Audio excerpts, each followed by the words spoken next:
I've been an attorney as of Star Wars Day on May 4th, 10 years now.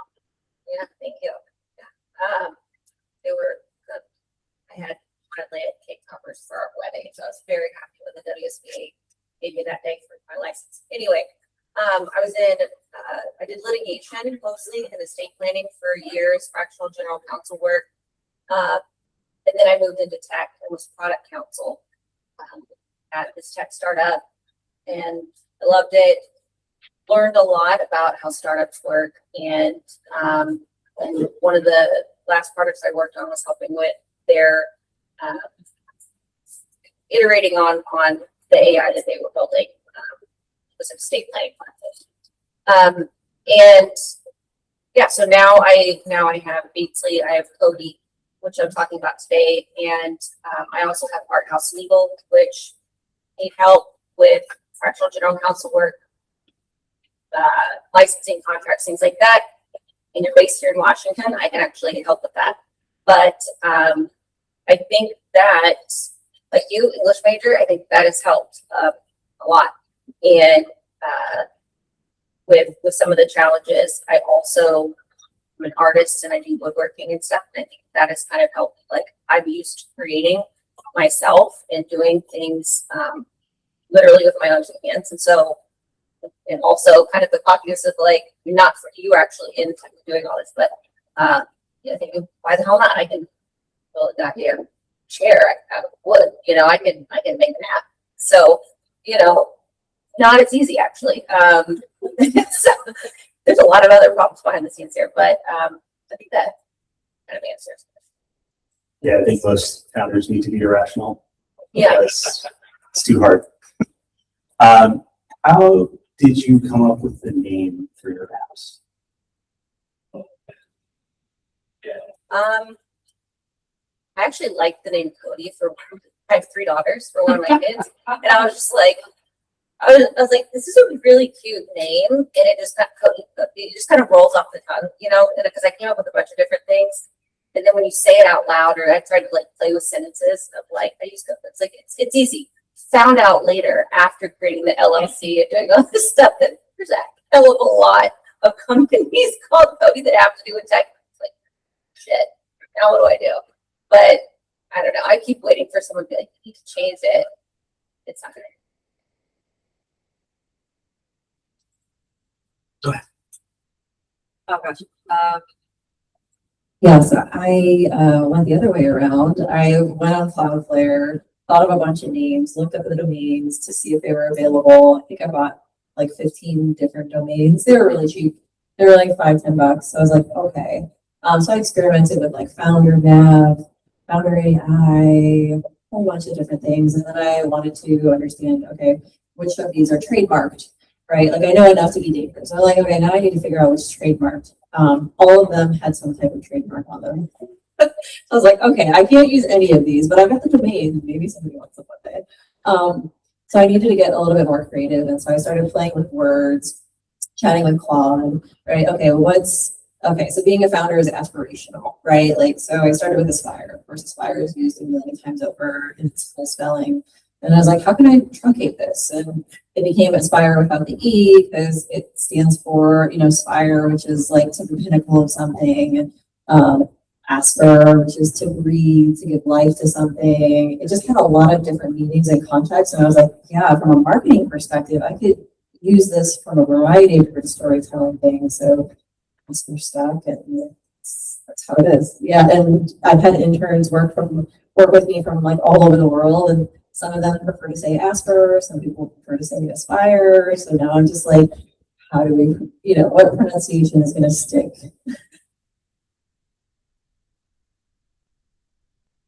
Well, Anna, it was a really interesting story. As you said that you were being worst enemy to yourself, I think that's the same for me in terms of marketing. Because of my previous experience with being in different projects and products, I was like, oh, this one has to be perfect. I think I was thinking about it like until shipping happened. So basically it was 3 months. And I really wanted to make it meaningful.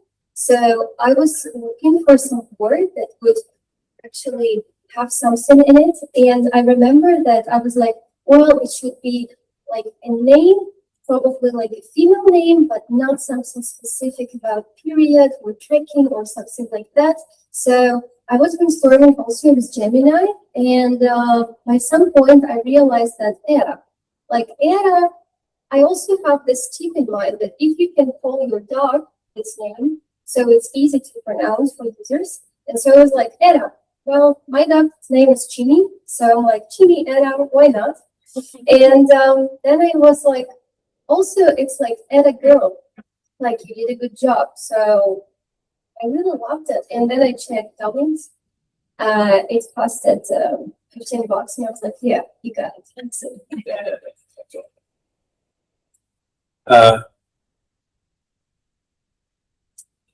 So, One of the things that I also learned with the naming is I tend to overthink things, and I didn't want to overthink things this time. I just wanted to like move, but sometimes things snowball and get away from you, right? So I also picked a name that I kind of liked, you know, Path Pilot, Career Path. I didn't really like Co-Pilot, but it was enough to I could maybe benefit from that association. Plus, if you look at the logo, Path Pilot, the two P's, they make up the wings of the plane. So it was kind of like this whole process of coming up with a name and kind of seeing the logo and doing it in the plane. But then I looked into it and I'm like, oh, this is a crowded space. There's way too many Path Pilots out there.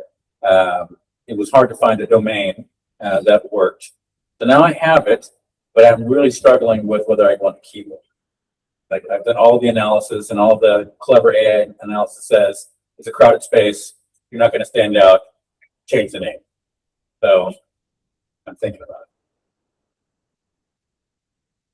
Okay, as far as AI Launchpad is concerned, I didn't have to go through these domain problems at all because it is subdomain of the parent domain Future World Alliance.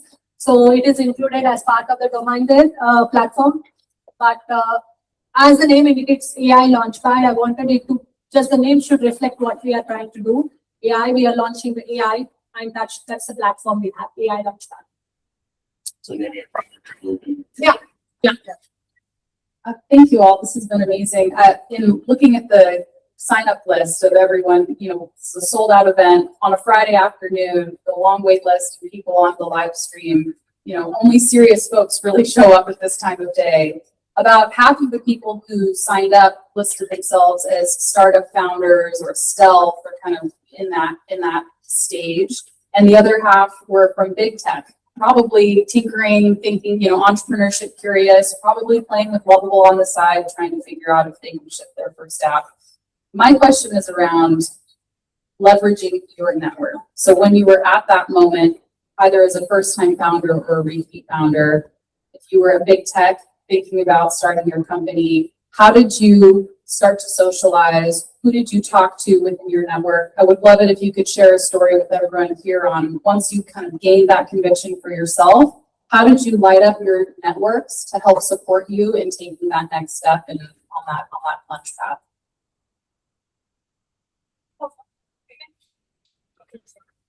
Okay, well, naturally, as a recruiter in big tech, I had a lot of connections. Some of my first ones were just pressure testing my idea of and product design, can I leverage your opinion on these types of what I'm building, what I'm thinking about? How would you explore customer discovery in the space?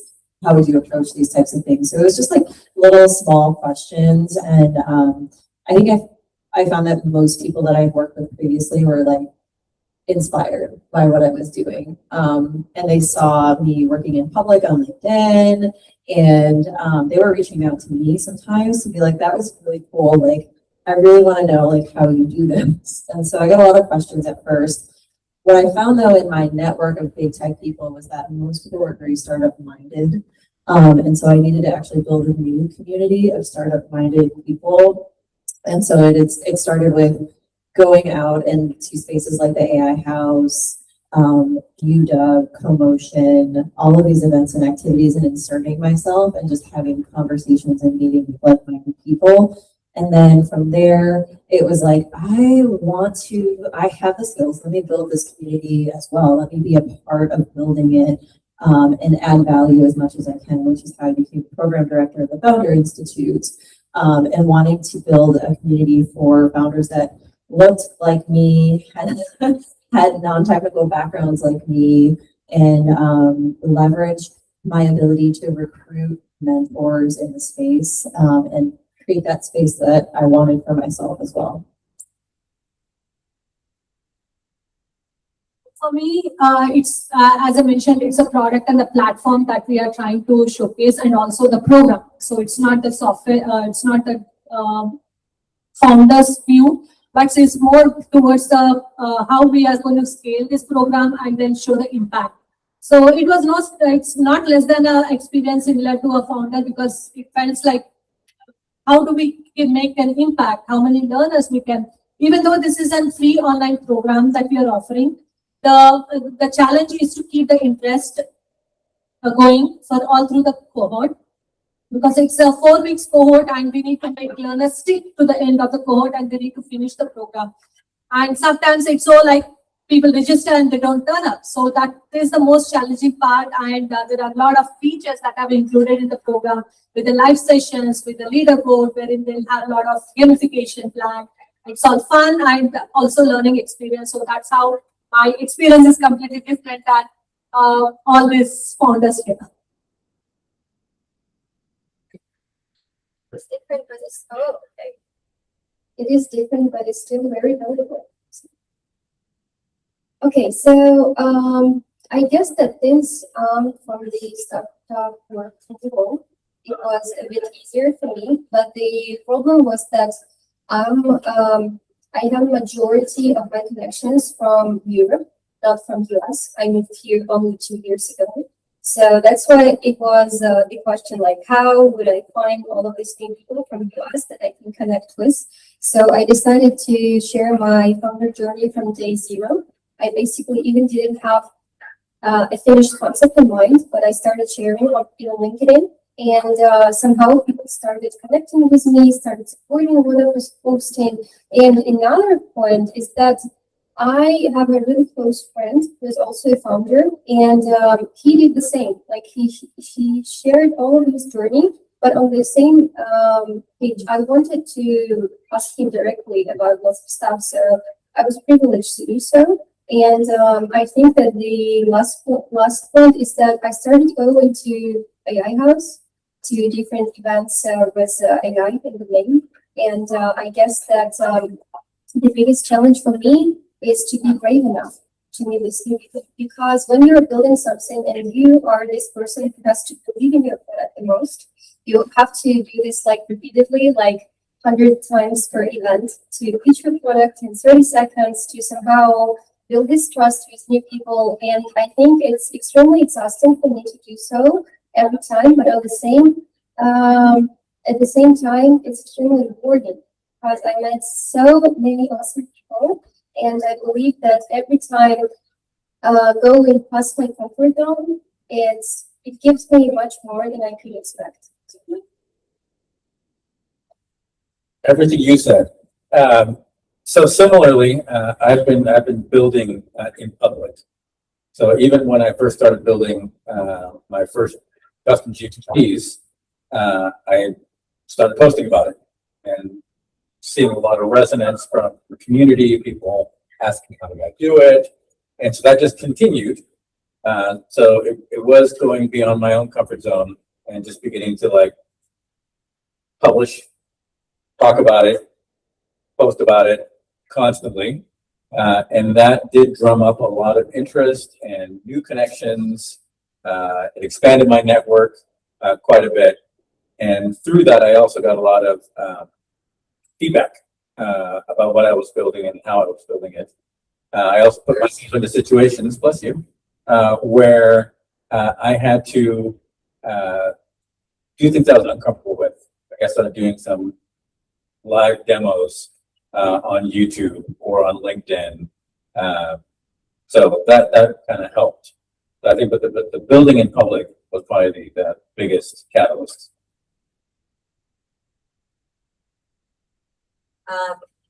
Yeah, I think for me, initially reaching out to people I knew and just saying, would you be willing to do, can you test it out? I want, what do you think of this idea? Not take things off of people I already knew. And being, like you were saying, being brave enough to like show up and talk to people and get over your feelings of like, this is straight, this is exhausting, like over and over, or feeling like you're awkward all the time, things like that. And then building in public, truly, I never posted on LinkedIn. I think I had like 100 followers or something. I don't have a lot now. It's like still under 2,000 or something, but it's gone up exponentially, and people have reached out. People have asked for demos of Beatsley, of Cody, and yeah, I think that just putting yourself out there, which is really hard for me to do. Like if you would have told me a year ago, you'd just be sitting here talking with a microphone, I would like just freaking away. But yeah, I think putting yourself out there and showing up. You have to show up. No one's gonna to do it for you. You have to be your biggest advocate, your biggest fan, really. And where do you go to learn either about creating a startup or agentic coding or whatever? Because I think, you're all solopreneurs, right? Which is a relatively new concept, right? Because of AI mainly, they can do so much work for you. But still, like, it can't do everything. To learn even what tools to use, right? But where do you go to get that information? I would say that, No, you can go. I think. well, I remember when I realized that even though my main expertise lays in product marketing, I was really good at pricing. And so I saw this event at AI House workshop on pricing. And that's how it is. Like, if I know that I have some blind spot, I just look for any events available to close this gap. And I think that, frankly, lots of my background really helped me, because since I worked with early stage startups and I was like this sort of person in a team usually, I could see like all of the steps founders done on their own. And also, I don't know, I just listen to lots of interviews, read a lot on LinkedIn. Like, I can't say that I learned a lot specifically from some courses or some, I don't know, lectures, but I think that if you're attentive enough to stories that people tell, you can gain a lot from it, even like from free sources. I take a radical approach to this because if I have a question, I know a lot of other founders have the same question. So besides the graveyard of startups that I've worked for in the past and all of the lessons learned in that, doing it myself is a little bit different. And so I look for the experts in the space, and I find the people that I think most people are intimidated by, and I reach out to them and I say, hey, I have some questions and I'd like to ask you, but I don't want to just ask you these questions. I want to create a room where you can share this information with others. So I've curated events, panel interviews, podcast style types of things over the last year, about 50 of them myself, because I want to invite other founders into the space, because I know that I may not have all the questions, the right questions to ask the experts, but other people in the room do. And so I learn from other people's questions as well. And yeah, I, as my family likes to say, I do too much. And that's an example of doing too much, but that's how I learn. Actually, your answer, it reminded me about the fact that I took about 5 consultations, like regarding different questions I had. And what's interesting is that when I reached out to people I wanted to talk with, 2 of them gave these consultations for free. they were like, I like what you built in. I really want to help. This for women. And they were like, I want to help other women to build their companies. So yeah, it's really nice to at least try and ask questions. I've always kind of been an autodidactic learner, so I gravitate towards things that I can like watch someone else do and then do it myself. Plus I'm Gen X, so I go to YouTube for all of this. I will go to YouTube if I want to figure out how am I going to run a local LLM on my machine. I'll go to that and I'll watch and I'll pause and I'll do that. But the other way that I've learned a lot is by talking to other builders. Right? We're not all at the same stage. We all know slightly different things. And I think for the most part, at least the builders that I've come across, no one's trying to guard or gatekeep the information. Right? I found when you reach out to other founders, they're very open to talking about what they're doing to teach. And there is kind of like a natural ebb and flow between folks. Like, well, I did this week and I did that week. It's how you learn yourself, like Yeah. repeating the lessons that you've learned. Exactly. Teaches you those Exactly. things. Yeah. Yeah.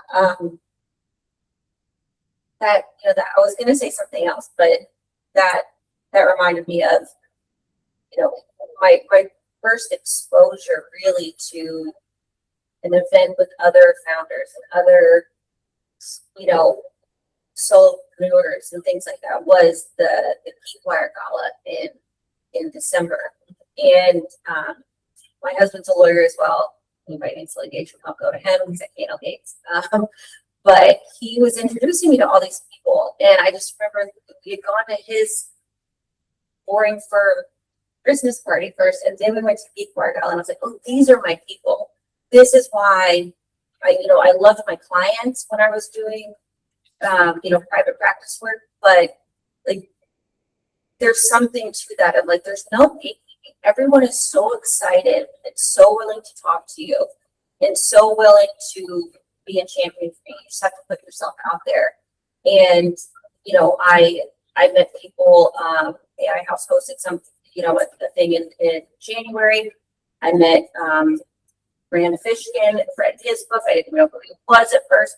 I met Boaz Ashkenazi and all these people who, and Orla with the Org Network, who hosted something yesterday that I was a part of. Like, everyone is so willing to give you their time. And I think that has really stood out. I think that just, and I said, showing up for being brave enough to like ask those questions and ask, for their time, because everybody's seemed, I've yet to meet someone who was like, that. I'm not going to talk to you. Seattle freeze and start. No.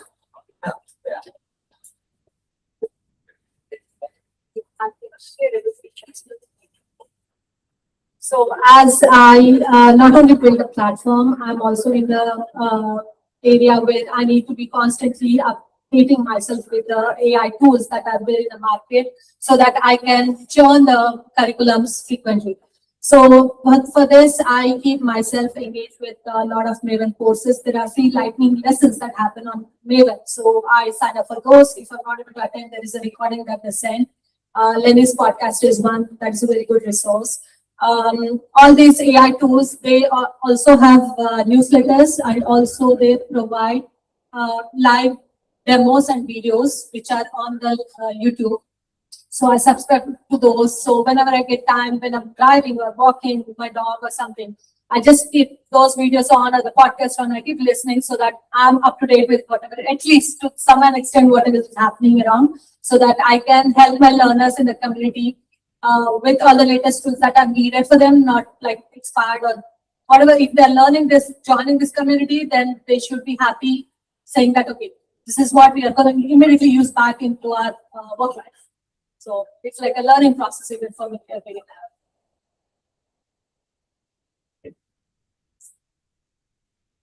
I guess last one before I open up to the audience. So we talked about a little bit during the demo. Building is much easier now. It's not as much of a blocker, but it's still really hard until you start out. How did you get your first users? Asking people to reach That out. you knew or? Oh, yeah, that I knew that I went, I mean, I logged into Facebook for the first time in God knows how long, and I was like, hey, would anyone be willing to test this out? You know, and they were, I think, I'm lucky enough that I have, you know, some great people in my life that I could reach out to and are genuine and would give me constructive feedback and not just tell me what I wanted to hear, but actually, you know, tell me where things aren't working. But yeah, just straight up asking people. Yeah, asking people's good. I got a lot of my first users through the custom GPTs that I built. And I was able to talk about those, post about those on LinkedIn. So that kind of became like a natural lead generation tool that led to people using the platform. So since I've been sharing my journey online from day zero, I also immediately created a landing page with the form to fill to get to the waiting list. And that's simply it. Like there were almost 300 women in this waiting list when Anna launched. So it was pretty easy, I guess.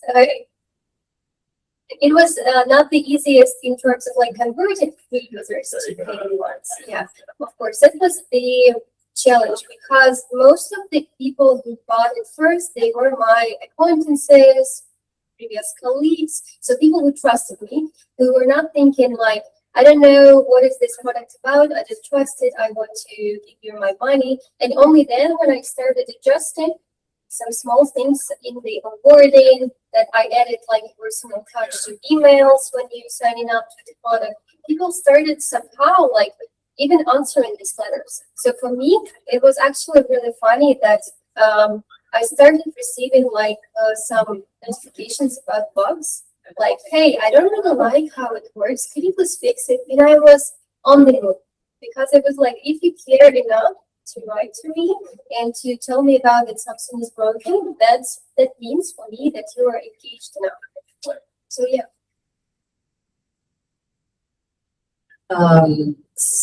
I realized pretty early on that this is not a B2C product, it's a B2B product. I don't like charging founders any kind of money because I know they're bootstrapped, resource constraints, all of those things that they need to build themselves. So I pivoted from B2C to B2B, and what that has meant for me is looking at design partnerships, working with universities, other accelerators, and doing longer iterations of the product through design partnerships to really hone in and get it right. We're not there yet, but we're very close. And I think that's added to what I thought my runway would look like, right? And so this what turned into, I think this could be 6 months. I'm going to launch a product and it's going to be great. Turned into, oh, I need a whole B2B strategy. Now I need to meet people outside of my community. I need to build relationships with them. I need to spend time with them. And then I need to build that trust and rapport so that they want to work with me as a design partner. They're willing to give me a peek behind their operations and sensitive information. So that journey has been really interesting and rewarding, but it's a marathon. It's not a sprint. Yeah, I like what you said. It's a marathon. It's not sprint. In my case, when I took this role in last October, and then I announced this first cohort. We just advertised it for only on LinkedIn and for 2 weeks, and we had like 27 people signing up. I thought, okay, this is a good sign. We can just go ahead with it. But the retention rate and the graduation rate was only 40%. So that was the signal that I didn't anticipate. We were advertising in a way saying that, okay, AI is needed, but what is that? We were advertising in a way that what we are offering. But I realized that we should advertise what the learners will be getting out of it. So I changed the whole of the strategy. And we started going on a all the platforms, LinkedIn, Instagram, Facebook, TikTok. So every media has a different strategy that we use. And also the same content is posted in a different way on each platform. And we post it constantly. There is a lot of, we have a separate intern who takes care of our social media. We manage the strategy. So it's like a small startup that we do. I know it's all needed. But now from 27 learners to currently 122 are in the current cohort. This is the third cohort I'm doing. And for the next one, there are already 400 plus on the waiting list who are waiting to join the next cohort. So I feel like the strategy and the way we market it need to be changed rather than just of saying what we offer. It's like what they are going to gain out of it. So it's a learning process. Any questions from the audience? Can you guys talk about the most expensive mistake you guys made on like the and we go to the bread and for something just done? Most expensive mistake. I can tell you the thing that I like kicked myself over for a month. I went to do a full redesign, and the design I did in Lovable was the UI was completely unlovable. I wanted to map that into my existing software stack, and I went about it the hard way. I spent 5 weeks trying to retrofit my platform with this new UI design. And I was like, one day I just woke up and I was like, I should just rebuild this. And I knew exactly what my backend infrastructure was, all of that. So I had the prompt and everything for that. And then the new UI, and I literally rebuilt it in 4 hours, what took me 5 weeks. And I was painstakingly trying to do it. So that was my biggest time suck and mistake. Thinking too.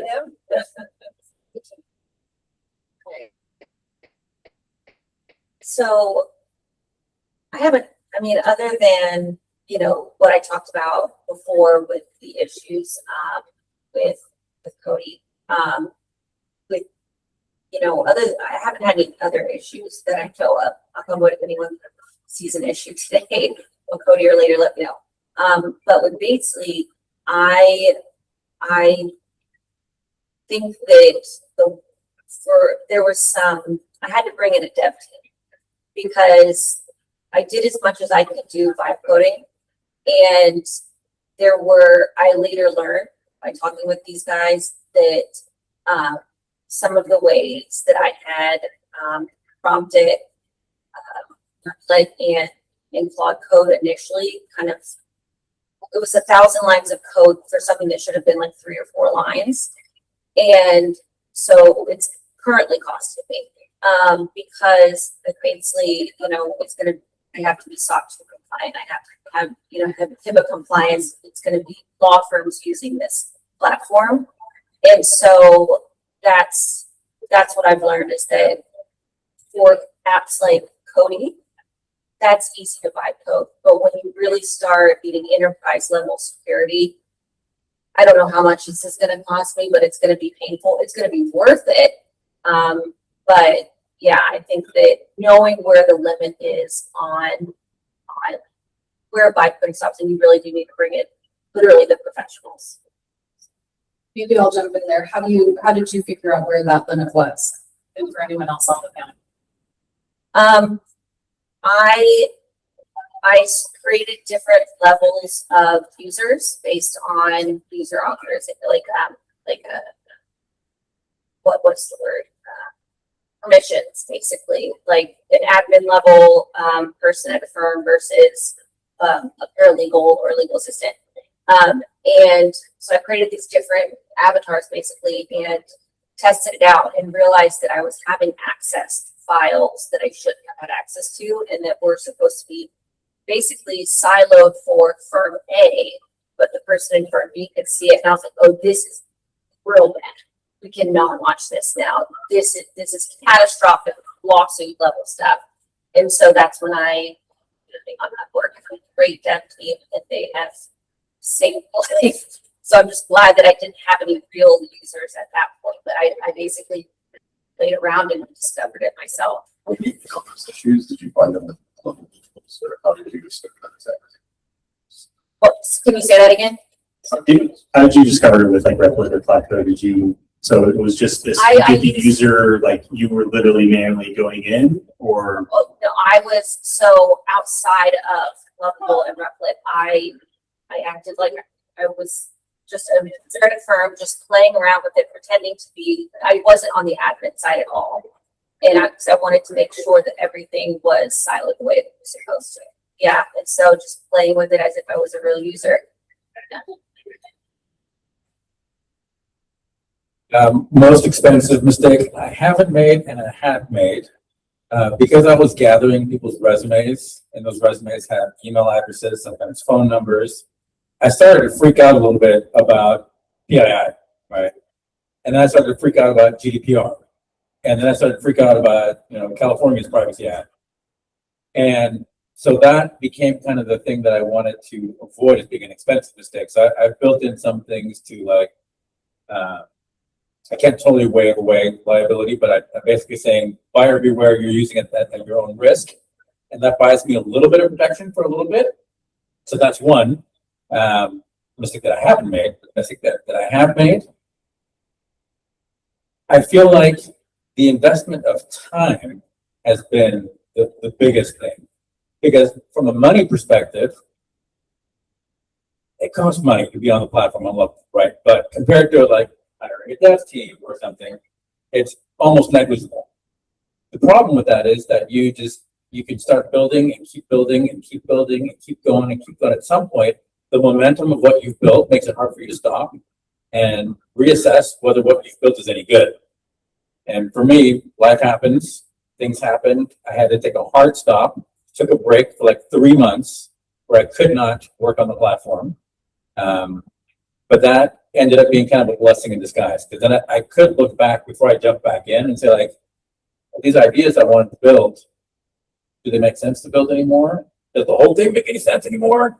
But I think you can very quickly fall into the trap of going way too far, too fast, before you've realized that maybe you need to slow down and do some marketing, do more product market fit research before just continuing to just like build more and more features. So that's been the cost to me.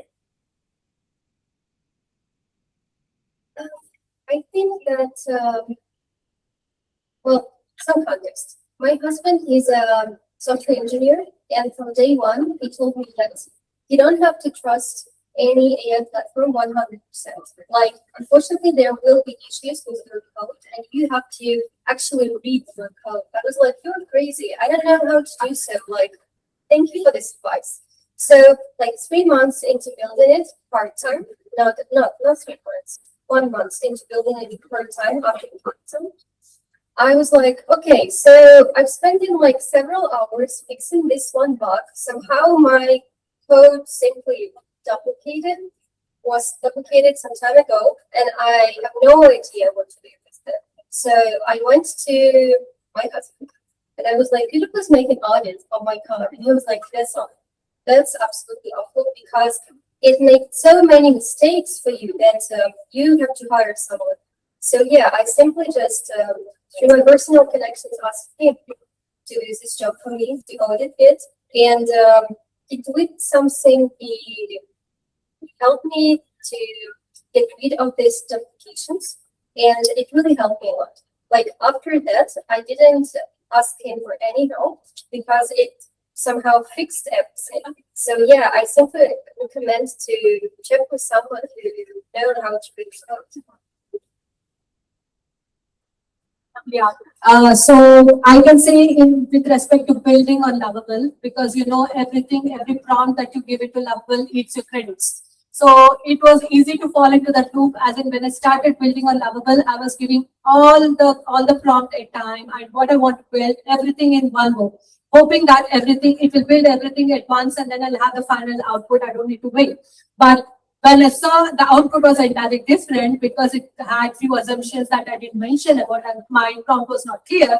So the build was not what I wanted. And along with that, I even exhausted most of my credits. So that was a lesson I learned. Then I started researching. There are a lot of resources on Lovable available, how to prompt, how to use different tools, what are the features available. So I started researching and then trying to understand. First thing I learned is do 1-1-1 rule, wherein one persona, one path, and one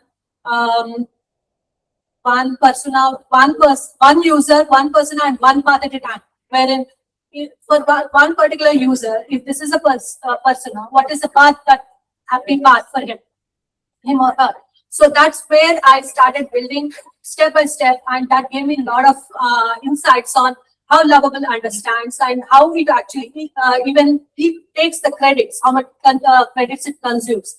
So that kind of insight really helped me in prompting, creating a structured prompting, and even saving some credits, and also analyzing, understanding what are the features available in Lovable that we can use instead of randomly prompting it. So that kind of insights and then saving most of the credits was the lesson learned over the time of building. We'll do one last question since we're a little over time. You still have one? I see. Yeah. So maybe like There's one over here. if you want to. bite-sized responses, and then Yeah. people can network in that. Topics. So my question ties very deeply to the points that you guys were just discussing about data security, privacy policies and all of that. When you're vibe coding, you kind of really get to think through all of that. And the second part of this is also scaling. I don't know how many of you have like users beyond a certain number where systems are leaking. Have you experienced something like that? And do you have, information or tools that Lovable provides that you can integrate into the system manually? Or would this be just like an MVP building tool and then you might have to move to your kind of projects? So I can go with that first because I keep reading a lot of resources on this. So Lovable has got very good security features, and recently you will find a recent post on where they specifically mentioned about how it handles security. I don't remember the full context. There were some technical details also. So maybe you can look into that post because that is really helpful, and it takes the security much serious, and Lovable is very good in that. And there is an option for you to scan security also in Lovable when you try to publish it. So that way it is all, most of it is already taken care of. I mean, not everyone has to respond, but any tips or kind of like what do you do to manage security?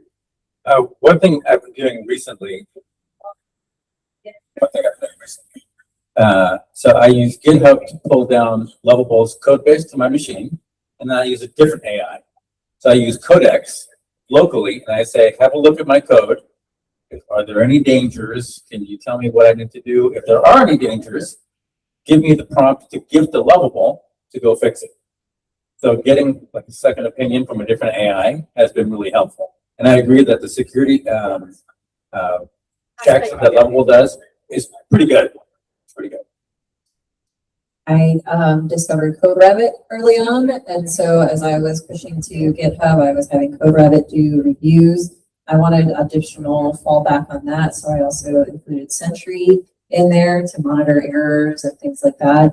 But I was also just learning through prompting, like tell me where the gaps are in this code, tell me what I'm missing from a privacy and protections.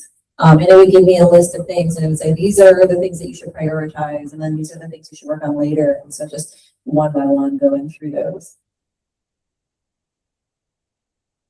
All right, always fun to end on security. Thank you so much for all the founders. Thank you everyone for attending. Even future AI.